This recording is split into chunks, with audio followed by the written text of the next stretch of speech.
Assalamualaikum warahmatullahi wabarakatuh. Salam sejahtera, Om Swastiastu, Namo Buddhaya, salam kebajikan, salam bela negara. Halo rekan-rekan mahasiswa Ilmu Komunikasi UPN Veteran Jakarta. Senang sekali rasanya bisa kembali menyapa dan membersamai kalian semua dalam ruang belajar digital ini. Perkenalkan, saya Fitria Hani Aprina, dosen Ilmu Komunikasi UPN Veteran Jakarta.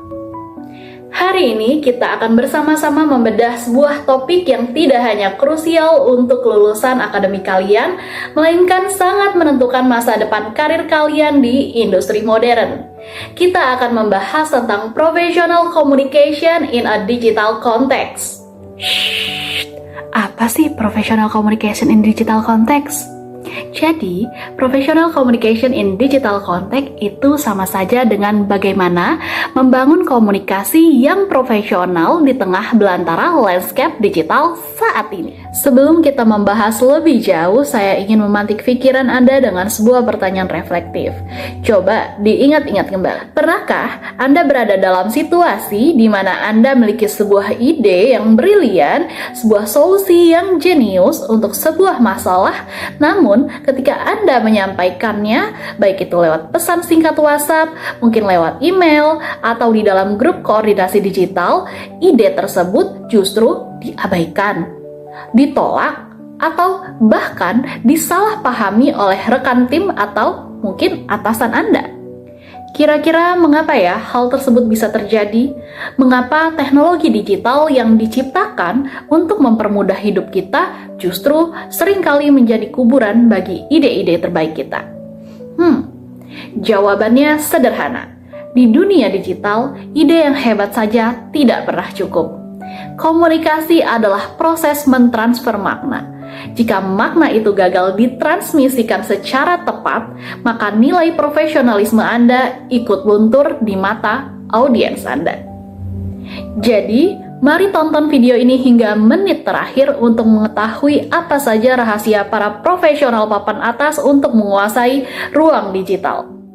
Rekan-rekan mahasiswa sekalian, jika kita merujuk pada pemikiran John Till dan Courtland Buffy dalam Business Communication Today, profesionalisme di era digital itu bukan lagi sekedar perkara Anda memakai kemeja rapi saat Zoom meeting atau bekerja tepat waktu dari jam 9 pagi sampai jam 5 sore atau bahasa keren korporatnya di 9 to 5. Tapi, rekan-rekan sekalian, profesionalisme diukur dari kualitas kontribusi.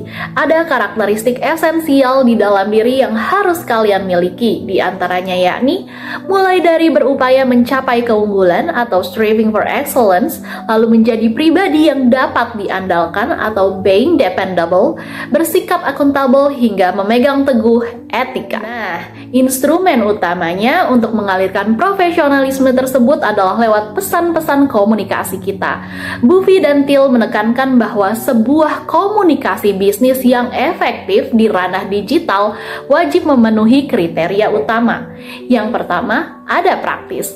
Pesan Anda harus langsung memberikan informasi yang berguna bagi penerimanya. Lalu yang kedua ada faktual. Gunakan argumen berbasis data konkret, bukan asumsi atau sekedar perasaan Anda saja. Yang ketiga, ringkas. Ingat, waktu di dunia digital itu sangat mahal. Time is money, jangan bertele-tele. Yang keempat, jelas. Gunakan bahasa yang lugas agar tidak memicu multitafsir atau ambiguitas. Dan yang kelima, persuasif. Tunjukkan dengan jelas apa manfaat atau keuntungan bagi audiens jika mereka mengikuti pesan yang Anda sampaikan. Kemudian ingat juga prinsip ini, jangan biarkan audiens Anda harus bertindak seperti seorang detektif hanya untuk mengartikan maksud tersembunyi dari email atau pesan instan yang Anda kirimkan. Rekan-rekan mahasiswa sekalian, mari kita lihat realita hari ini. Landscape bisnis telah bergeser secara radikal karena adanya revolusi teknologi. Dahulu, komunikasi korporat menggunakan apa yang disebut dengan publishing mindset. Sifatnya searah, komunikasi dari atas ke bawah atau top down, terkontrol ketat dan cenderung kaku, mirip seperti koran atau siaran televisi. Perusahaan berbicara, konsumen hanya mendengarkan. Namun, hari ini model tersebut runtuh dan digantikan oleh social communication model. Di era ini, komunikasi bersifat interaktif, dua arah, lebih terasa cair dan berbasis jaringan. Audiens Anda bukan lagi pendengar yang pasif, melainkan peserta yang aktif. Mereka bisa memuji, mengkritik, bahkan menyebarkan pesan Anda secara viral dalam hitungan detik.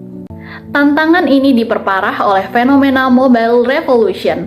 Hari ini, mayoritas profesional mengakses informasi bukan lagi lewat layar desktop komputer yang besar, melainkan melalui layar smartphone yang kecil di sela-sela mobilitas mereka yang cukup tinggi. Dampaknya apa bagi kita sebagai komunikator? Terjadinya information overload atau banjir informasi. Audiens kita mudah sekali terdistraksi oleh notifikasi, pesan masuk yang konstan, dan keterbatasan waktu. Oleh karena itu, jika Anda ingin pesan Anda dibaca, tulisan Anda di ruang digital harus didesain agar mudah dipindai secara visual atau scannable dan menggunakan struktur organisasi pesan yang linear. Kurangi paragraf yang terlalu panjang yang terkesan menggumpal. Lalu muncul pertanyaan mendasar, bagaimana caranya agar orang lain, apakah itu klien, kolega kerja, atau atasan, bisa percaya pada kredibilitas kita? Padahal kita mungkin belum pernah bertatap muka secara langsung dan hanya berinteraksi melalui ruang digital. Kredibilitas profesional Anda di internet dibangun di atas 3 pilar utama yang kokoh. Pertama adalah kompetens atau kompetensi. Di ruang digital, tunjukkan bahwa Anda memang menguasai bidang Anda. Caranya adalah dengan selalu membagikan konten, opini korporat, atau laporan yang akurat, terstruktur, dan berbasis riset yang valid. Pilar kedua adalah caring atau kepedulian. Ini berkaitan erat dengan konsep you attitude yang sering dibahas dalam komunikasi bisnis. Jangan berfokus pada apa yang saya inginkan, tetapi fokuslah pada apa yang Anda atau audiens butuhkan. Pahami apa preferensi mereka, masalah mereka, hingga bagaimana pesan digital Anda hadir membawa solusi untuk menolong mereka. Pilar ketiga dan yang paling krusial di era post-trust saat ini adalah karakter atau integritas. Rekan-rekan, rekam jejak digital itu abadi. Kejujuran adalah mata uang yang paling berharga di ruang cyber. Sekali Anda memanipulasi fakta atau menyembunyikan informasi penting demi keuntungan sepihak, maka tamatlah reputasi profesional Anda. Sebagai penutup dari materi inti kita, ada satu alat uji etika komunikasi yang sangat saya rekomendasikan untuk Anda terapkan setiap kali Anda hendak menekan tombol send atau publish di platform digital apapun. Alat uji ini dinamakan FAIR test. Mari kita bedah singkat. Yang pertama ada F, mewakili facts. Apakah Anda sudah memastikan semua data dan informasi dalam pesan Anda itu benar secara faktual? Ataukah masih ada bias di dalamnya? Lalu A, mewakili akses. Apakah Anda memberikan akses informasi yang transparan kepada audiens? Atau apakah ada motif tersembunyi yang Anda tutupi? Lalu yang ketiga ada I, mewakili impacts. Coba analisis bagaimana dampak jangka pendek dan jangka panjang dari pesan digital Anda terhadap seluruh pemangku kepentingan atau stakeholder. Lalu yang terakhir ada R, mewakili respect. Apakah bahasa, diksi, dan gaya penulisan yang Anda pilih sudah menunjukkan rasa hormat dan menghargai martabat orang lain? Lalu kalian bisa gunakan FAIR test ini sebagai kompas moral digital Anda. Rekan-rekan mahasiswa, ingatlah selalu komunikasi di era digital bukan lagi sekedar alat pendukung pekerjaan Anda, melainkan cerminan utuh dari identitas profesional Anda.